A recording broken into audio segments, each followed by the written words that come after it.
The world.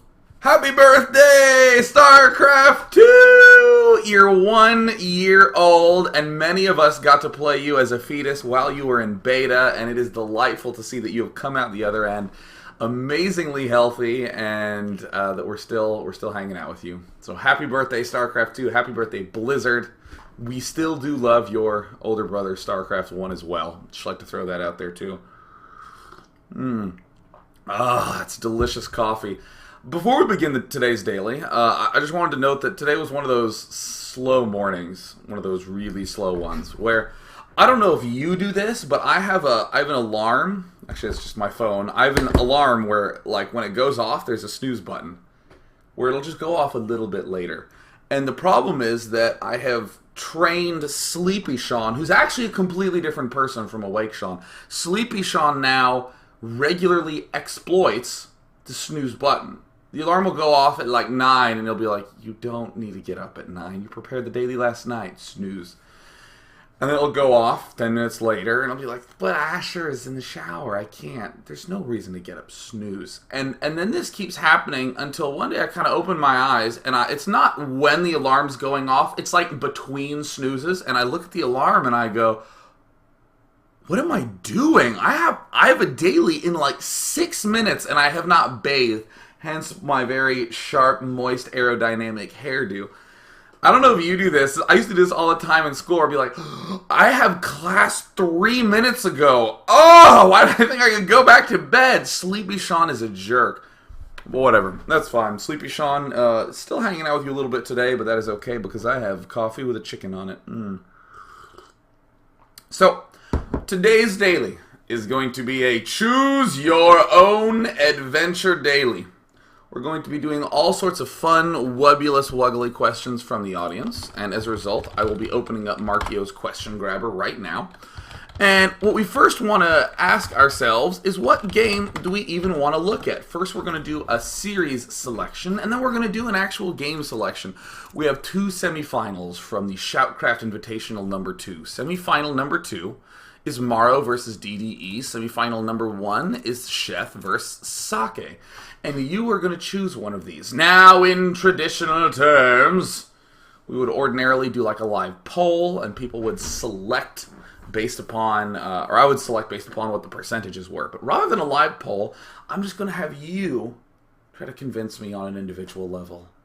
Please write what you would like to be chosen with a Dear Day 9, and whatever one convinces me most in my sleepy state is the one that we are going to be choosing. It must begin with Dear Day 9, otherwise the question grabber shan't grab anything. If you're like, Day 9, I want to do this, it has to be a Dear Day 9, because I am a little sweetie thing. So as all of you are noting, it is Europe week. There will be a daily tomorrow morning, because that means right after the daily, I hop in a car and get ejected down to MLG Anaheim, where I will be doing many a commentary over the weekend. And I just felt so bad for the fact that I had to run away yesterday that I am making this so freaking interactive today. It's going to be great. Alright, your choices are Sheth, Socke. Wanrisa! Day 9, do Sheth vs. Socke because there's no Terran in it. Do Morrow vs. DDE because PvZ is awesome. The last 3 says Dear Day 9, Sheth vs. Socke because you can't pronounce Sake. Ooh.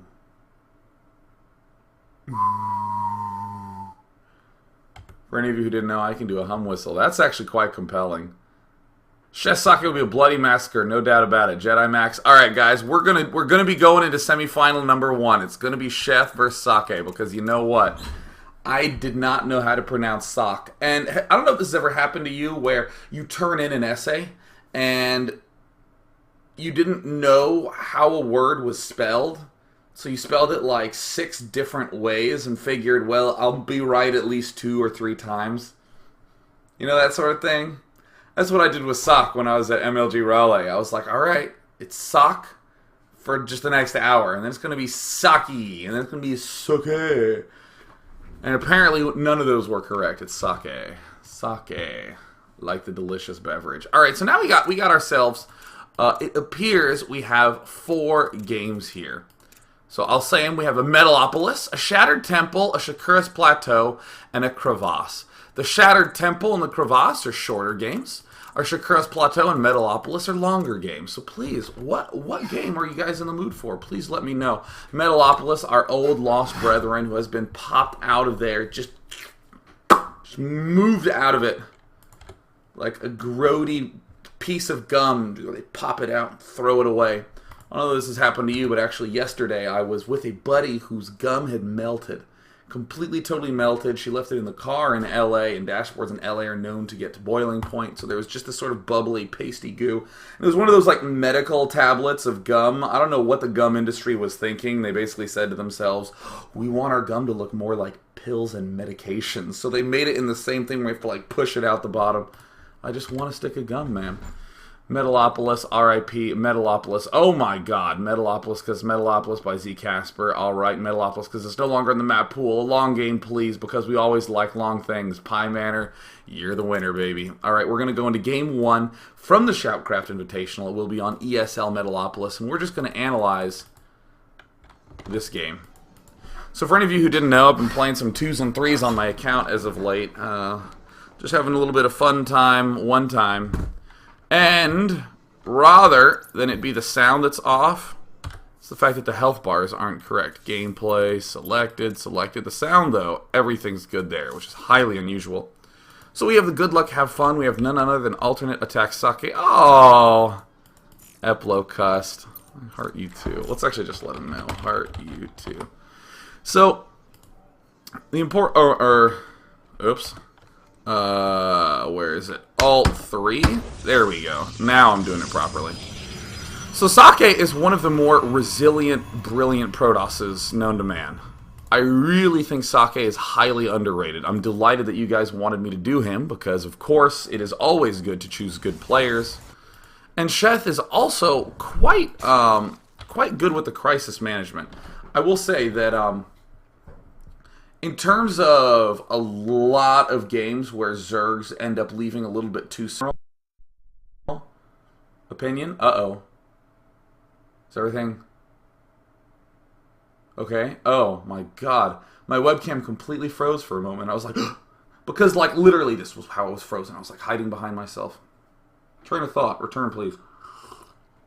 A big issue I generally see many Zergs have is that, let's say they have, like, 3 bases, and the attack is coming. The Zerg will wait until the attack is right up here, and then go for it. But some of the best Zergs out there really wait a very long time and simply just do not accept a bad angle for engagement, which I think is easy to say but hard to identify. There's even many Zergs who are more than willing to sack expansions and to really go into crisis mode and to wait very, very patiently until the super, super last second. And I strongly encourage you Zerg folk out there to do similar-esque types of things. But yeah, in fact, I was playing 3s on my account, and I did a mono battle last night, and it was awesome. Oh yeah, mono battling kicks ass. Socke continuing to poop out some probes. We're going to speed things along a little bit and just do a pretty typical run-through of our game. Then, of course, we'll Shoutcraft, re-pull it up. So we do see nothing quite yet out of Sheth. There is the spawning pool going down at a pretty typical-looking time for someone who is not going hatchery first. And Socke has not yet gotten his geyser, getting it on 15. Now, I'm increasingly becoming a little bit torn. These early pool strategies, I don't mind so much. Like the 14 and the 15 pool, where it's almost like you were going to early expand, but at the last second you're like, no, I'm going to build a spawning pool. That's fine, but I feel like it makes more sense to get the pool a lot earlier, like a 10, 11, 12 pool, than to get like a 14, 15, 16 pool, just because you can get that queen up and you can get the Zerglings up to be able to pick off this here prober. FXO says, this is like frame rate lag. No, everything looks good to me. Don't worry, Sheth. Your encoder's doing just fine. Your encoder is doing like fine, yeah. Any idea how to fix? No one will ever know. And now this is a little trick that makes me like this a little bit more. You do everything as you would in the old school days where you went pool and then expand, but you just pop down a single little extractor, and the extractor will gather you enough money to get yourself a fast Zergling speed. Because you don't exactly need Zergling speed ultra quickly, you can just do the math yourself. It takes 110 seconds to build, that's 2 minutes. When does he normally finish warp gates by? Well, he normally finishes it around 6 minutes. So as long as you're starting it around now-ish, now for the next 30 seconds or so, you're going to be in absolutely fine shape. And as we can see, Sheth starts it right around then. Around then. Around then. Around then. Okay, there you go. Everything popping out pretty typically. Now, one thing that I really love about what our little Sheth is going to be doing here is he's going to stay quite active with this initial set of lings, but he's still going to continue to be droning quite hard. And this sort of positioning and map control is one of the most important things to purchase in a game. And likewise, Socke is going to do this, go all the way to his base. See, there is... you just don't see enough of this in really even master level play. I don't think you see enough of this, where you'll just have a unit and you'll walk it very close to his base and just pull it right on back again.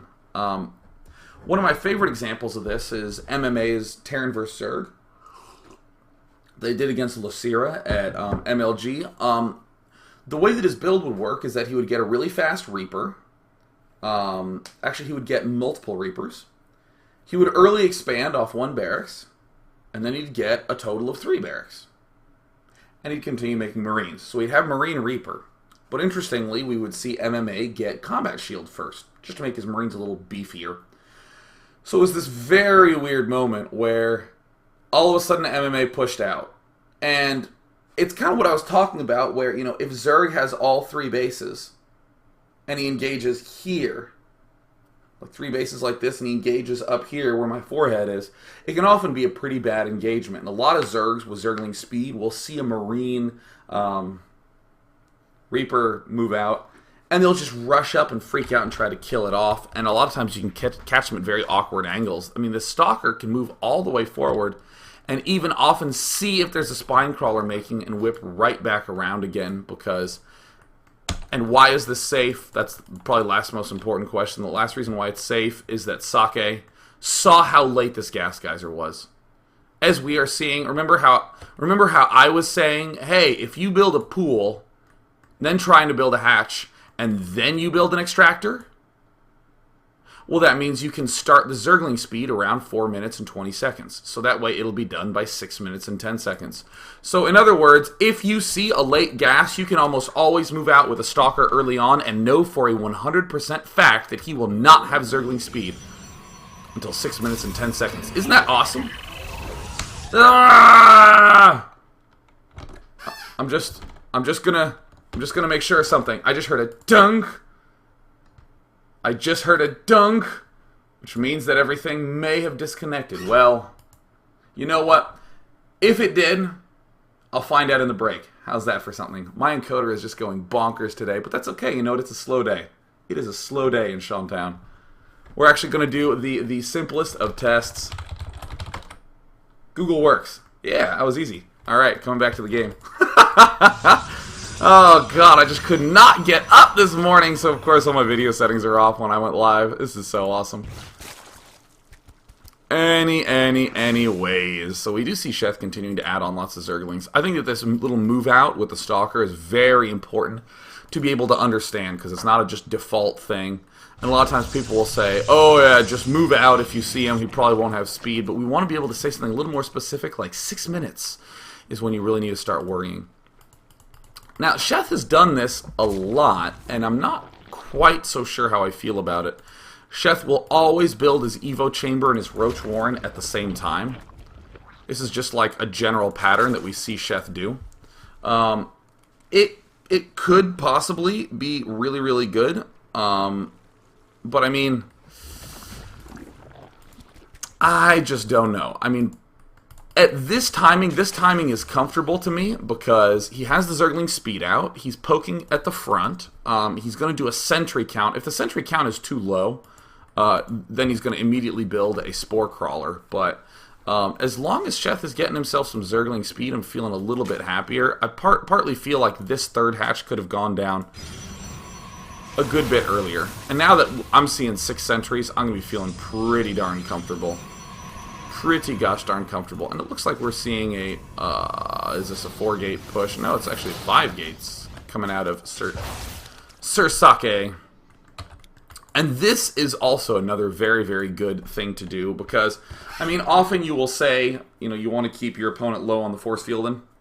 You know, you get him to waste the force field, and there's obvious positions where, you know, you move your Zerglings up, he throws a force field, and you move right back again.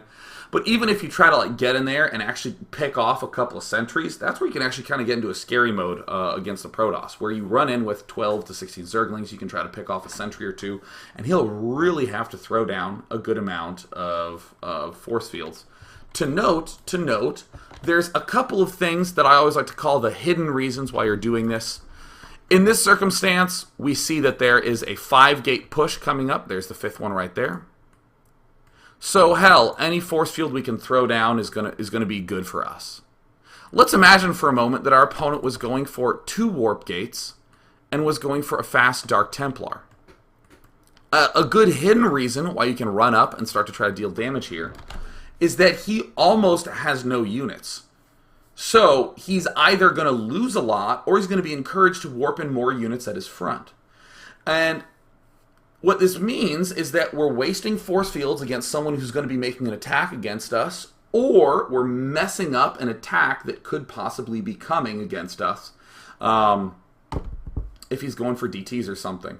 And that is a really, really important lesson to learn, that whenever you make an adjustment to a strategy, you have to consider like 4 different things that it would be good against. And anytime you do something good, you need to think, well, what else would this be good against? What else would this be bad against? I'm trying to think of, oh yeah, my friend Tristan last night was saying, oh god, I lost to another Thor rush today. Ugh. Because I was telling my friend Tristan, yeah, I'm not a big fan of 2 warp gate robo openings against Terran. Because you're getting an observer really fast, but then you're not really making the most use of that robotics facility. So I told Tristan, you should try a 3-gate expand against Terran, and if you think he's going Banshee, then you should get the observer. So he got Thor Rush, and he couldn't make any Immortals. So he's like, I really want to do this Immortal opening, or I want to do this Robo opening so I can make Immortals. So so in the discussion, this is kind of what we came to the conclusion of.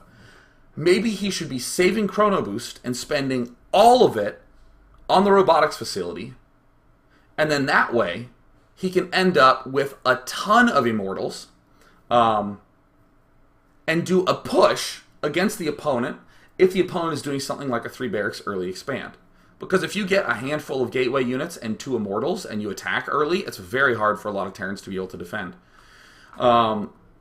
And, of course, if the guy's going for Thors, then we can get our Immortals anyways, and we can defend against it. So what we did is we thought, what is the obvious thing it's good against? The Thor. But what else can we do to extend some usefulness out of these little bad boys? So what we're going to do is we're going to take a brief break, so that way I can make sure that my encoder is not exploding. And we're going to pop back to this game where things are just starting to heat up and take a look at how Socke is going to be doing this 5-gate push, because I have some interesting things to say about that. And of course, how Sheth is going to be doing the defense. Thanks for tuning into the Choose Your Own Adventure Daily. We're going to be back in 5 minutes is a lot. We're going to be back in like a minute. It's going to be like one frickin' gosh darn minute.